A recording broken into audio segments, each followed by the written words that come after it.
Hey guys, and welcome to today's video. Today we have another sovereign citizen, living man trying to use the soft set script in court. Now today's video will consist of 2 of his pre-trial hearings as we prepare for a few jury trials coming up. And oh yeah, I also think he has a brother-uncle on trial in a different jurisdiction, but we'll get to that video in the future. Now, before we get started, I'd like you to know that this guy is dumber than dogs, so get some facepalm protection, and let's begin. 5M42624 M439. And good morning. Can you tell me your name, please? Jared Mark of the family Sullivan. People, what is the outcome of your conversation, Mr. Sullivan? Your Honor, Mr. Sullivan indicated to me that these are likely going to become trial cases. I do have a note in the file that Mr. Sullivan filed a discovery demand, but has not yet come to our office or requested that discovery in any way. So I did inform him that he can go upstairs to our office and request that discovery. I also offered to provide the Larimer County website where you can make a discovery request, but he did not want that website written down for him. So I've instructed him up to the second floor to request that discovery after this court date. Okay. Mr. Sullivan, what are you asking the court to do today?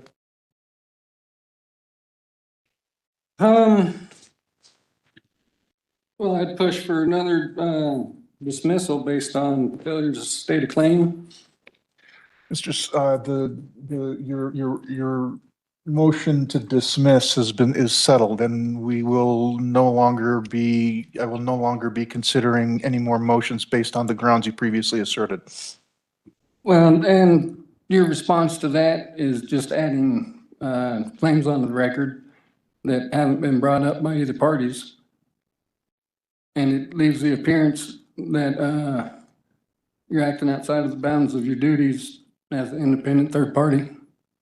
You are asking me to review motions and issues that I reviewed, I think, last year and already acted on, and I'm not doing that again. Do you have an oath to the Constitution on record, sir? Beg your pardon? Do you have an oath to the Constitution on record? Sovereign citizens seem to think that by not consenting, challenging jurisdiction, and asking obvious and obviously stupid questions like, "Do you have an oath to the Constitution?" is some magic phrase that unlocks a level 69 get out of trouble spell. I hate to be the one to tell you, but it doesn't. Discuss this, and so we're going to move on. You are choosing to... Do you have an oath of office on record to the Constitution, sir? Sir, you may not interrupt me. I'm going to go through, you are choosing to represent yourself, is that correct? Yep. Then I have to ask you some questions. And I think I've asked you this before, but we'll go over it again. Are you currently under the influence of any drugs, medication, or alcohol that would affect your understanding of these proceedings? No. Do you understand that you have the right to be represented by an attorney throughout these proceedings? Yes.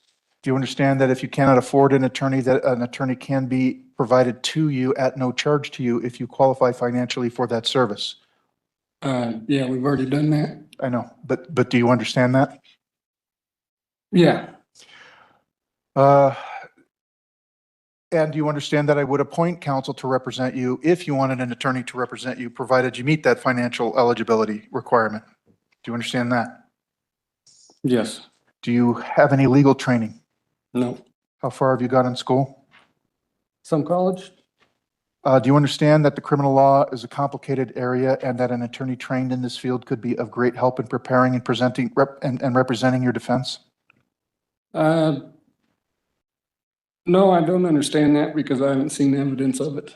Because what? I haven't seen evidence of that, especially through the attorney that I was provided that offered ineffective assistance of counsel. Well, all I'm asking is, do you understand that I'm not asking you about the specifics of the case. Generally, do you understand that criminal law is a complicated area and that an attorney trained in this field could be of great help in preparing and presenting your defense? In theory, yes. Do you understand that you will be held to the same rules and laws as an attorney would, even though you do not have the same training and qualifications of an attorney? No. You don't understand that? I will explain it. You will be held to the same rules and laws as an attorney, even though you don't have the same training and qualifications. For example, The district attorney just discussed discovery. An attorney who is trained and qualified knows that they have to make a request to the district attorney to disclose the discovery.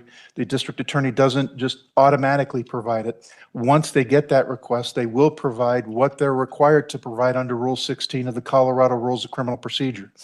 The district attorney has said that you have not made that request yet. So that would be an example.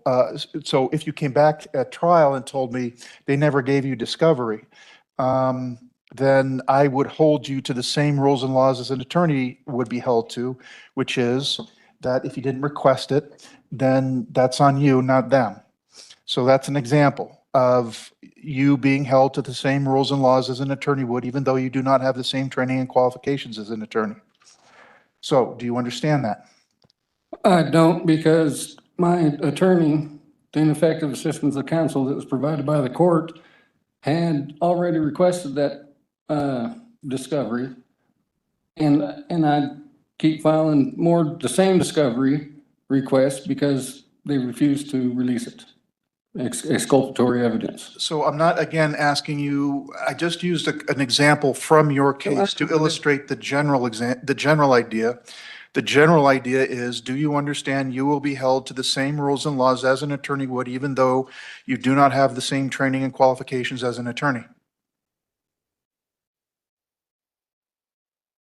Sure. Keep what he just said in mind, because the judge has already warned him that he should be expecting to be treated as if he's an actual attorney, even though he's representing himself, because he's going to be complaining about his disadvantages later in today's video. All right, court will find that decision is knowingly and voluntarily made.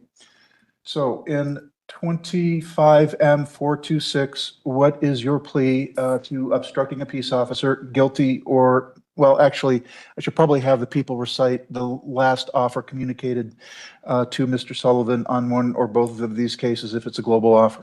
Yes, Your Honor. In 24M439, the last offer was to plead to original count 1, no proof of insurance with a $500 fine and 4 points against the DMV. In 25M426, the last offer was to plead guilty to original count 1, obstructing with 6 months of unsupervised probation, an ISAE discovering better choices class within 5 months, 16 hours of UPS within 5 months, and to remain law-abiding. Both of those offers are now revoked. Well, we'll get there in a minute. So in 24M439, if the plea of guilty is to count 1, does that, am I correct in inferring the offer contemplates dismissal of the remaining counts? Yes, Your Honor, I apologize. Mr. Sullivan, did you hear what the district attorney just communicated? Yes. If you enter a plea of not guilty, all of the, you will be communicating to the district attorney you would not accept that offer. You'd be communicating, and the district attorney is free to withdraw it. And if they choose to withdraw it, they may choose not to put any new proposals on the table for a resolution of either case, which may leave the trial that I set as a result of your not guilty plea as being the only way to resolve the cases. Do you have any questions about that? No. So in 25M426, what is your plea, guilty or not guilty?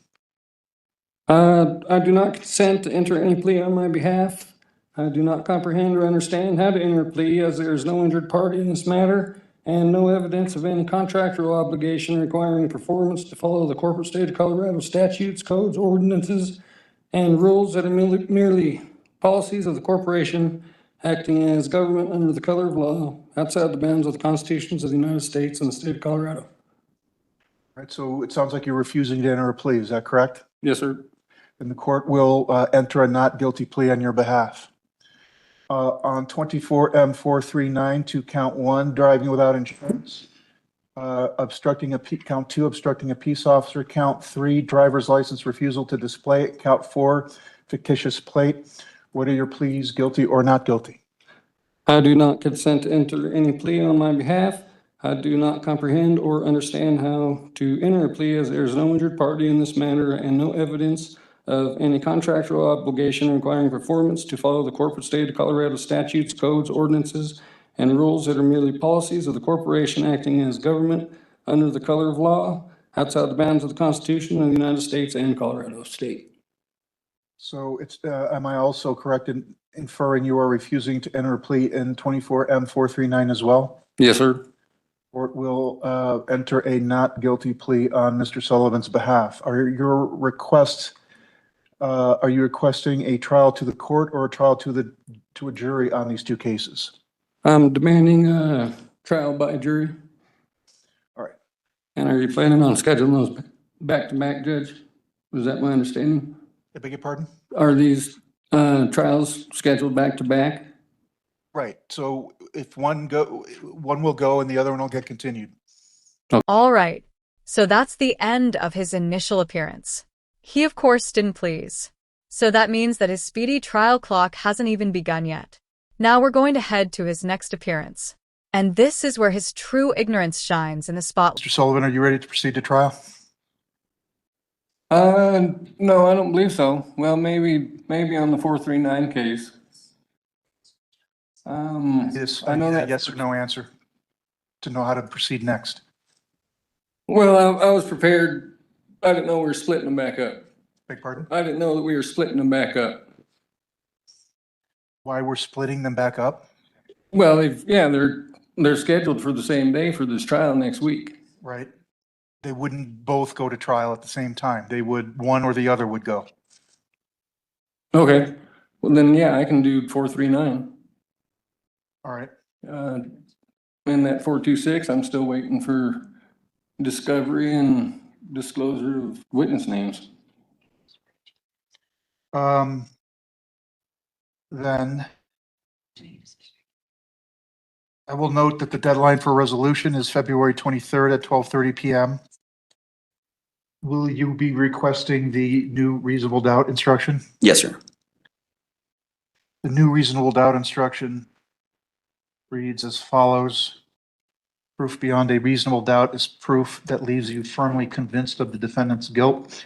If you are firmly convinced of the defendant's guilt, then the prosecution has proven the crime charged beyond a reasonable doubt. But if you think there is a real possibility that the defendant is not guilty, then the prosecution has failed to prove the crime charged beyond a reasonable doubt. And a reasonable doubt can be based on the evidence presented or the lack of evidence presented. New reasonable doubt. Are you going to have an objection to me reading that reasonable doubt instruction to the jury? Sorry, me? Yes. I'm fine with that. That's fair enough. People, how long are you asking for voir dire? It's 10 minutes, Your Honor. Mr. Sullivan, how long are you asking for voir dire? For what? Voir dire. I don't know what that is. Yep, he's in trouble. Dire comes from the Old French language, and it literally translates to true to say, or, as we would say in modern English, to speak the truth. And it's the process where the judge and lawyers question the jury pool under oath to uncover any hidden biases. Even though we call it jury selection, it's actually a deselection process. And it's your chance to identify and remove jurors who can't be impartial before the trial even starts. It's the process where you ask the jury questions to find out ahead of the jury being selected whether or not the people who are called to serve as jurors can be fair and impartial. Is that between individuals or in Mr. Sullivan, you may recall when I gave you an advisement that said that if you're choosing to represent yourself, you need to understand that you will be held to the same rules and laws as an attorney would, even though you don't have the same training and experience as an attorney.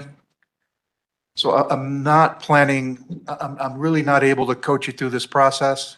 I'm expecting you to come to court already having this knowledge of what will be happening at a jury trial. Well, all I can do is guess at this point. Or you could get a lawyer and remove all guessing. Let me put it this way. We will not slow the trial moving forward because you are not knowing or understanding things you should know or understand ahead of time. For example, voir dire will be 15 minutes in length, regardless of how long, once you have figured out what voir dire is, how long you want to use on voir dire. It'll be 15 minutes in length. How long are the people requesting for opening statements? 5 minutes, Your Honor. Mr. Sullivan, is 5 minutes going to be long enough for you to make your opening statement? Maybe go 10. The court will allow 5 minutes for opening statement because what needs to be, what is stated during opening statement is a recitation of facts. It's not argument or commentary on the law. And 5 minutes should be adequate to cover that. People, how long are you asking for closing? 10 minutes, Your Honor. And sir, how long do you think you need to close? I imagine that'll work. Beg your pardon?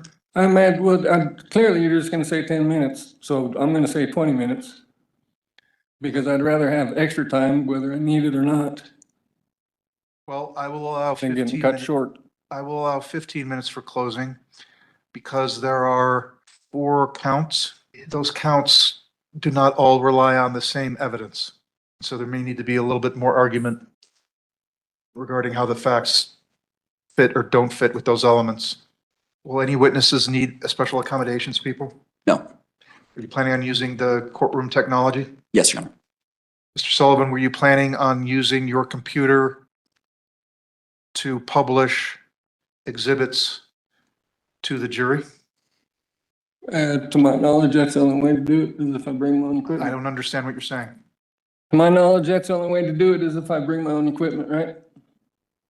Well, no, you can have paper copies and share them with the jury by having them look at paper. The reason why I'm asking, if you're planning on publishing with a computer, then you will be using the courtroom technology to accomplish that. And again, it's a situation where you need to be ready to have that going, because I'm not going to wait to troubleshoot issues. We won't be troubleshooting issues in front of the jury.